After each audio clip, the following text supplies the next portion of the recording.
Greetings to you, our audience. So my name is Bertha Nherera. I'm working with Participatory Ecological Land Use Management, PELUM Zimbabwe. PELUM Zimbabwe is implementing, is coordinating My Food is African campaign. The campaign is a continental activity that is being implemented in 13 countries, and Zimbabwe is one of the countries. Is being implemented under the auspices of Alliance for Food Sovereignty in Africa, that is AFSA. PELUM Zimbabwe is a membership organization with members around Zimbabwe, which are mainly focusing on greening Africa. My Food is African campaign is mainly focusing on bringing awareness on the value of traditional foods. And it's mainly looking at actually having concrete change in practice in terms of people in Zimbabwe consuming traditional foods. So today in this episode, I'm joined by Mr. Nelson Mdzingwa. I will let Mr. Mdzingwa introduce himself. Okay, thank you very much. My name is Nelson Mdzingwa. I'm a smallholder farmer based in Masvingo province. I'm one of the co-founders of the Shasha Agroecology School. I'm the national coordinator for the Zimbabwe Smallholder Organic Farmers Forum. In short, that is ZIMSOF.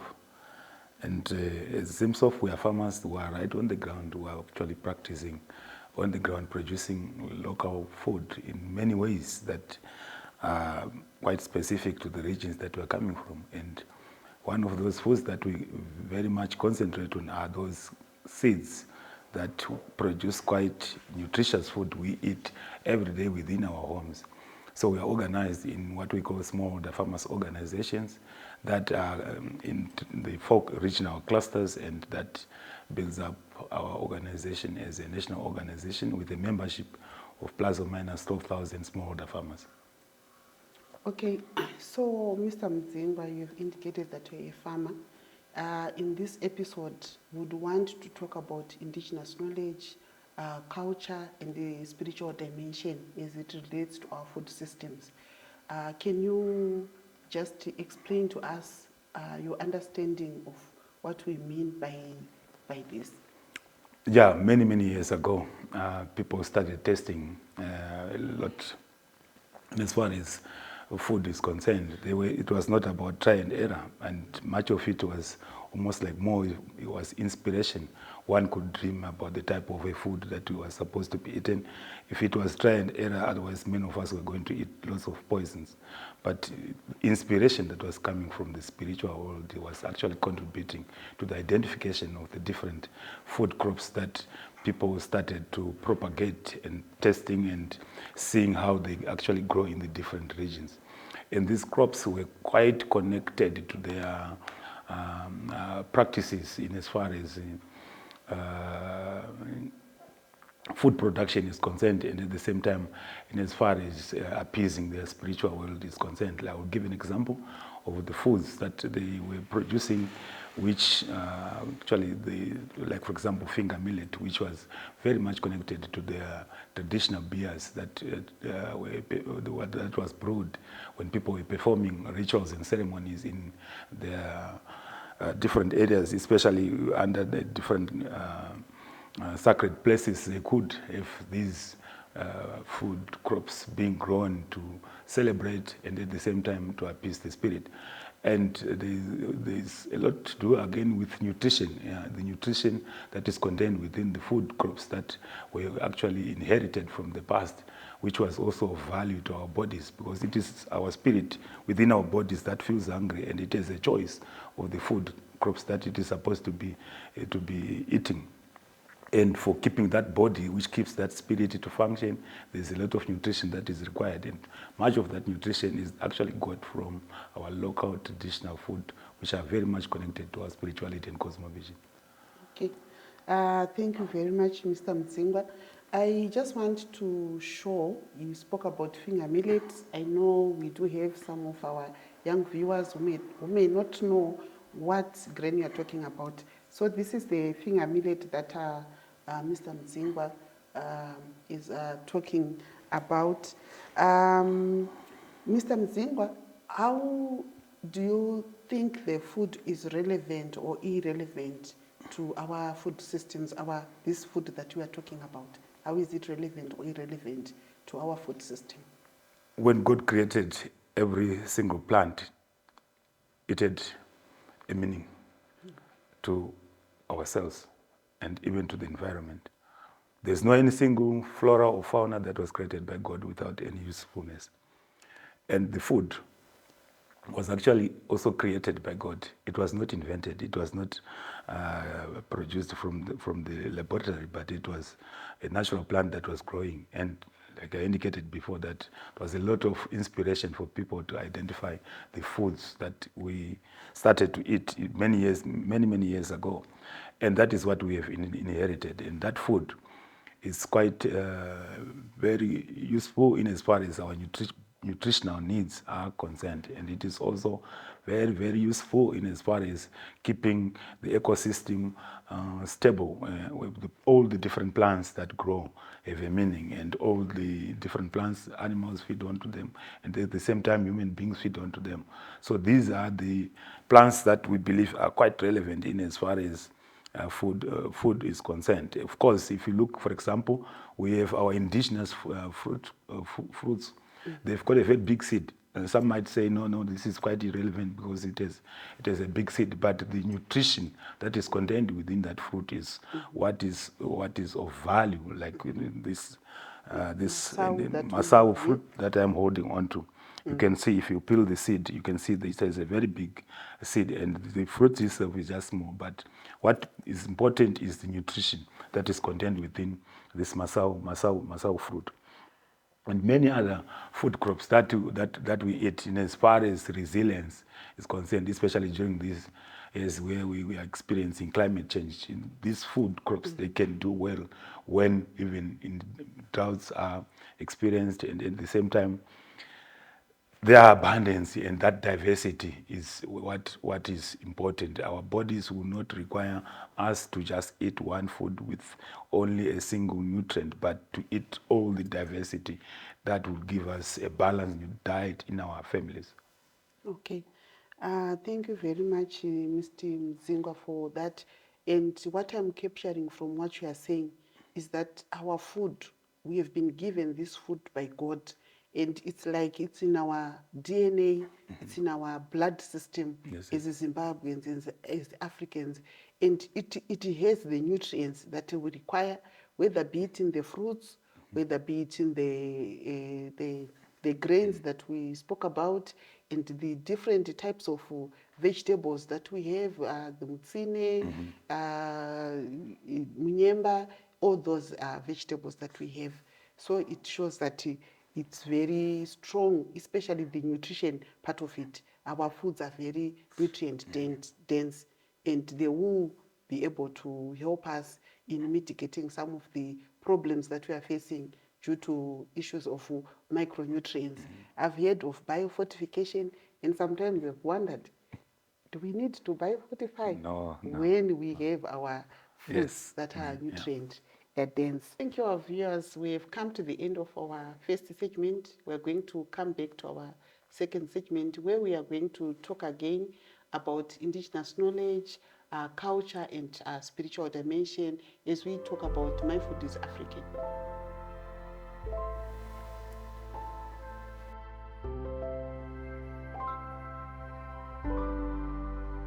Welcome back, our viewers, to our second segment, where we are discussing about indigenous knowledge. We are talking about culture and spiritual dimension as it relates to My Food is African.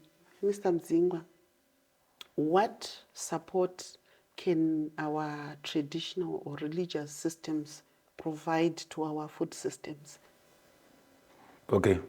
In the Bible, in Genesis, when God created the Garden of Eden, there was all that diversity of all the different food crops, where Adam was the farmer who was keeping the Garden of Eden.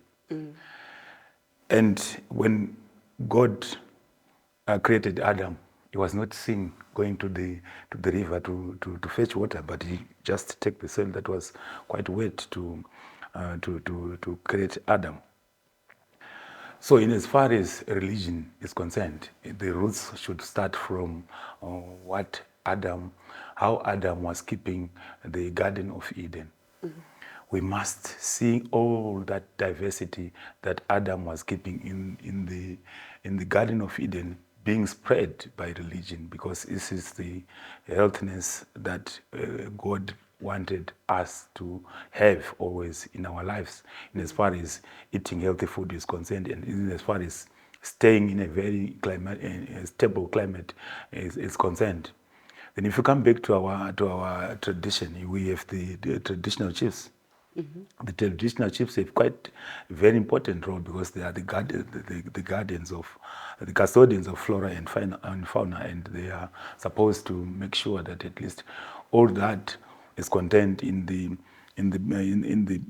biodiversity is actually protected and is saved. And now, as far as our food is concerned, they are supposed to be on the forefront to talk about our indigenous food, because they've inherited a tradition that is that kind of a culture in as far as food is concerned, and those food crops that they are supposed to be using even when they are appeasing their spirits in as far as their cultures are concerned. And their communities, they would want that nutrition for them to survive. Yeah? And so it is very, very important for the religion and the traditional institutions to support this campaign as far as recovering and reviving and promoting our local food is concerned. Okay, thank you very much, Mr. Nsimba, for that. I've heard that there are certain religions that have a tendency of kind of demonizing some of our traditional food, like finger millet. If someone maybe is seen or associating with finger millet, some certain religions tend to demonize. What do you think, what are your thoughts about that? Yeah, in fact, I think there is quite a lot of awareness that is required to such kind of mindsets, because if you look at the finger millet, for example, and as far as its nutrition is concerned, it is 11% crude protein, and it's very rich in iron, and it is very rich in calcium, and it has nothing to do with any kind of belief system that we talk about in as far as all these crops are concerned, let alone that they were created by God. And God had a reason to create all the different food crops that we eat. So if it's all about awareness, I think it is very, very important even to bring that kind of mindset to understand the values that are contained, especially to our traditional food, let alone to say that they have been inherited from the past and not invented by men, like the case of hybrids. What we see is the current narrative in as far as conventional mindsets are concerned. Okay. I would like to thank you very much, Mr. Mtsingwa, for having spoken about the issues of indigenous knowledge, culture, and the spiritual dimension, and that you are representing the farmer, and you are working with the 12,000 smallholder farmers that are focusing on organic agriculture. Thank you for that. I would like you, if you've got any parting words or any recommendations that you would want to say to the Zimbabweans, to the particularly young people. Yes, I think time has come now for us to start to think about healthy eating, and it is this time that we need to come back to the drawing board, that we understand that we eat nutrition, not color. Yeah, other foods is just about the color. Now we want to eat nutrition. And this is the time now, many of the young boys and girls who might be interested in the fast foods, that you start to look at your health, look at your bodies and see whether you are healthy or you are just fat without any healthiness contained. And you have to think about what you are eating every day. You have to consider that you start to eat healthy food that is grown in a natural way, that does not harm your bodies, that does not bring any healthy complications or any challenges that might result into your lives being cut short. Thank you. Thank you very much, our viewers. So today we have been discussing about how the indigenous knowledge system, how culture, how the spiritual dimension relates to how we actually consume our traditional foods. So all we are saying is, let's have an understanding, let's value our culture, so that it doesn't affect the way we consume our foods. You could hear from what Mr. Mzingwa said, our food is dense with the nutrients, and it is important for us to now taste and try and eat our foods. Thank you very much.